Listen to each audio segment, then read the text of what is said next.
Jeff the killer horror story part 6 देखने से पहले इसके बाकी पार्ट्स जरूर देख लें, लिंक डिस्क्रिप्शन में है।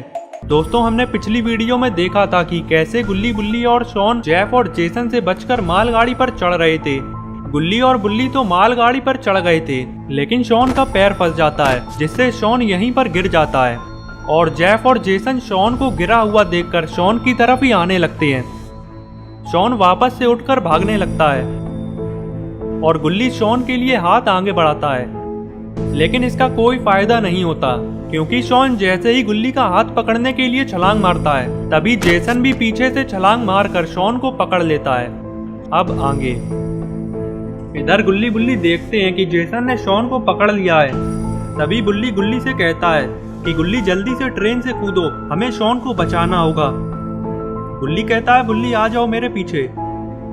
गुल्ली और बुल्ली दोनों ही मालगाड़ी के दूसरी तरफ से कूद जाते हैं, जिससे कि जेफ और जेसन इन्हें नहीं देख पाए और फिर गुल्ली बुल्ली एक बड़े से पत्थर के पीछे आकर छुप जाते हैं और जेफ और जेसन की तरफ देखने लगते हैं।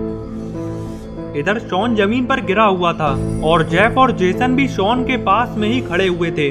तभी शॉन खड़ा होने लगता है और शॉन को उठता हुआ देखकर जेसन शॉन को लात मारकर वापस से गिरा देता है और फिर जेसन शॉन को मारना चालू कर देता है। इधर गुल्ली और बुल्ली भी ये सब देख रहे हैं और शॉन को जेसन से पिटता हुआ देखकर गुल्ली बुल्ली को बहुत ही बुरा लग रहा है। तभी बुल्ली को गुस्सा आ जाता है और बुल्ली तुरंत खड़ा हो जाता है और गुल्ली से कहने लगता है, गुल्ली अब चाहे कुछ भी हो जाए मैं शॉन को बचाने जा रहा हूँ। बुल्ली की बात सुनते ही गुल्ली कहता है, बुल्ली अगर हम अभी जाएंगे तो वो दोनों खूनी हमें भी पकड़ लेंगे और अगर हम तीनों पकड़ गए तो हम तीनों को कौन बचाएगा और बाबा को कौन बताएगा कि हम कितनी बड़ी मुसीबत में पड़े हैं। इसीलिए हमें एक सही मौके का इंतजार करना होगा। गुल्ली की बात सुनकर बुल्ली को भी समझ आ जाता है कि अभी जेफ और जेसन के सामने जाना खतरे से खाली नहीं है। अरे ये क्या, जेसन तो शॉन को कुल्हाड़े से मारने जा रहा है। जेफ द किलर ये देखते ही जेसन के पास आता है और जेसन को रोक देता है और कहता है, जेसन इसे अभी मत मारो क्योंकि अगर तुम इसे अभी मार दोगे तो हम इसके और दो साथियों को कभी नहीं पकड़ पाएंगे क्योंकि वो मालगाड़ी के साथ न जाने कहां निकल गए हैं। जेसन कहता है, जेफ तुम सही कह रहे हो, हम इसके जरिए उन दोनों को भी पकड़ सकते हैं और फिर इन तीनों का एक साथ खेल खत्म कर सकते हैं। जेफ कहता है, चलो जेसन हम इसको अपने अड्डे पर ले चलते हैं और वहीं पर इसकी अच्छे से खातिरदारी करेंगे। जेसन शॉन को उठा लेता है और जेफ और जेसन शॉन को अपने साथ ले जाने लगते हैं। इधर गुल्ली और बुल्ली जैसे ही देखते हैं कि जेफ और जेसन तो शॉन को कहीं पर ले जा रहे हैं, तो ये दोनों फौरन जेफ और जेसन का पीछा करने लगते हैं। अभी गुल्ली बुल्ली थोड़े आगे ही आए थे कि तभी ये देखते हैं कि जेफ और जेसन ने तो सड़क पर खड़ी हुई एक जीप को स्टार्ट कर दिया है और दोनों उसी जीप पर बैठकर यहाँ से जा रहे हैं। गुल्ली बुल्ली जैसे ही ये देखते हैं तो ये फौरन जीप का पीछा करने लगते हैं, लेकिन इसका कोई फायदा नहीं होता क्योंकि जीप बड़ी रफ्तार के साथ आगे निकल जाती है और फिर गुल्ली बुल्ली यहीं पर रुक जाते हैं। तभी बुल्ली कहता है कि गुल्ली वो दोनों खूनी तो शॉन को न जाने कहां ले गए, अब हम शॉन को कैसे बचाएंगे। गुल्ली कहता है, बुल्ली अब हम कुछ नहीं कर सकते, हमें अब जल्दी से बाबा को फोन मिलाना होगा क्योंकि अब इस मामले में बाबा ही हमारी मदद कर सकते हैं। गुल्ली की बात सुनते ही बुल्ली फौरन अपना मोबाइल निकालता है और बाबा को फोन लगाने लगता है। बुल्ली को बार बार फोन लगाते देखकर गुल्ली पूछता है, क्या हुआ बुल्ली, क्या बाबा का फोन नहीं लग रहा। गुल्ली बताता है, हाँ गुल्ली बाबा का तो फोन ही नहीं लग रहा है, अब हम क्या करेंगे। गुल्ली कहता है, बुल्ली बाबा को फोन लगाते रहो क्योंकि हमारे पास इसके अलावा और कोई रास्ता नहीं है। गुल्ली की बात सुनते ही बुल्ली दोबारा से बाबा को फोन मिलाने लगता है और गुल्ली बुल्ली बाबा को फोन लगाते हुए आगे की तरफ जाने लगते हैं।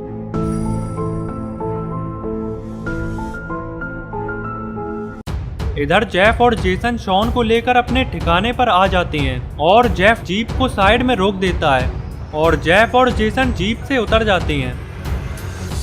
तभी जेसन कहता है कि जेफ हम अपने पुराने ठिकाने पर क्यों नहीं चले। जेसन के पूछने पर जेफ बताता है कि जेसन तुम्हारी वजह से हमारे पीछे पुलिस भी पड़ चुकी है और वो अड्डा पुलिस से बचने के लिए सही नहीं है, इसीलिए हमें यहीं पर पुलिस से छुपकर रहना होगा। चलो अब जल्दी से इसको उठाकर अंदर ले चलो। जेफ इतना कहते ही अंदर जाने लगता है और इधर जेसन भी शॉन को उठाकर अंदर की तरफ चल देता है। अंदर आते ही जेफ अपने आदमियों को आवाज लगाता है और तभी एक आदमी जेफ के पास आ जाता है। जेफ शॉन की तरफ हाथ करते हुए अपने आदमी से कहने लगता है कि इसको उठाकर यहाँ से ले जाओ और उस कमरे में ले जाकर बंद कर दो, और याद रखना ये किसी भी कीमत पर यहाँ से फरार नहीं होना चाहिए। जेफ का आदमी शॉन को उठाकर उस कमरे में ले जाने लगता है। इधर जेसन जेफ से पूछता है कि जेफ अब हम इसका क्या करने वाले हैं, हम इसके जरिए इसके और 2 साथियों को कैसे पकड़ेंगे। जेसन के पूछने पर जेफ बताता है कि सबसे पहले हमें इसके बाकी 2 साथियों का फोन नंबर पता करना होगा और फिर फोन करके उन दोनों को भी यहाँ पर बुला लेंगे और फिर इन तीनों को एक साथ मारेंगे।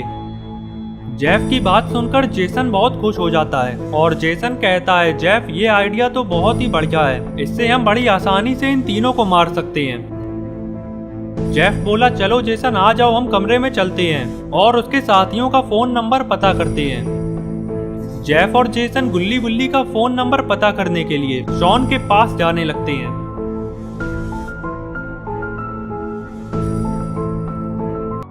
अंदर आते ही जेफ देखता है कि उसके आदमियों ने शॉन को रस्सी से बांधकर उल्टा टांग दिया है। तभी जेफ अपने सारे आदमियों को बाहर जाने के लिए कहता है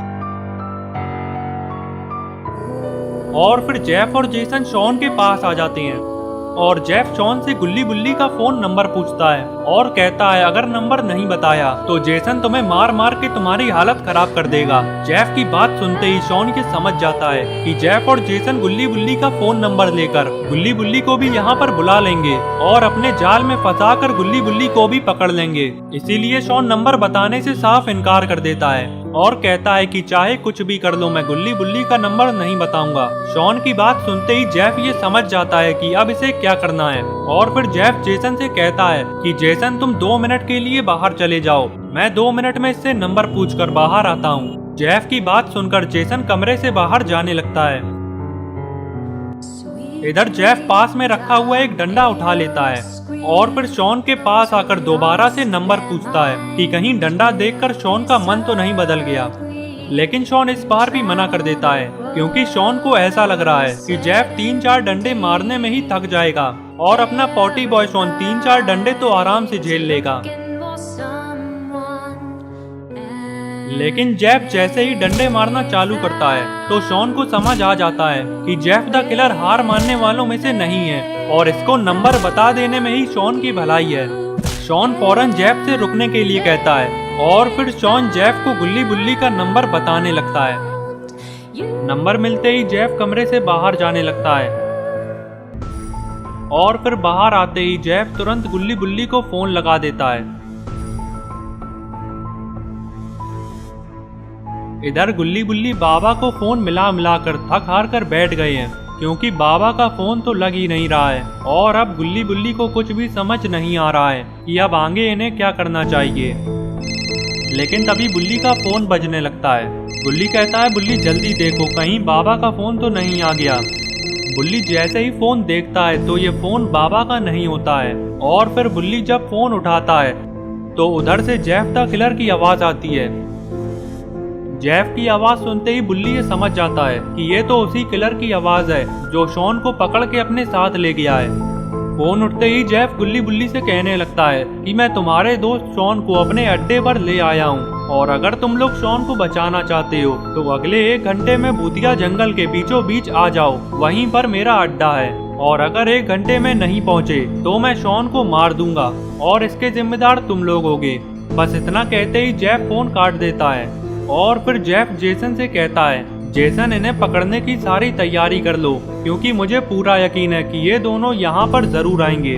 इधर जेफ की बात सुनकर बुल्ली बहुत ही घबरा जाता है और फिर बुल्ली ये बात गुल्ली को बताने लगता है कि शॉन कितनी बड़ी मुसीबत में पड़ा है। तो दोस्तों अब क्या होगा शॉन का? क्या गुल्ली बुल्ली शॉन को बचा पाएंगे या फिर गुल्ली बुल्ली भी जेफ और जेसन के हाथों पकड़े जाएंगे? ये सब हम देखेंगे अगली वीडियो में। तो अगली वीडियो देखने के लिए चैनल को सब्सक्राइब कर लेना और बेल आइकन को भी दबा देना ताकि वीडियो अपलोड होते ही नोटिफिकेशन मिल जाए।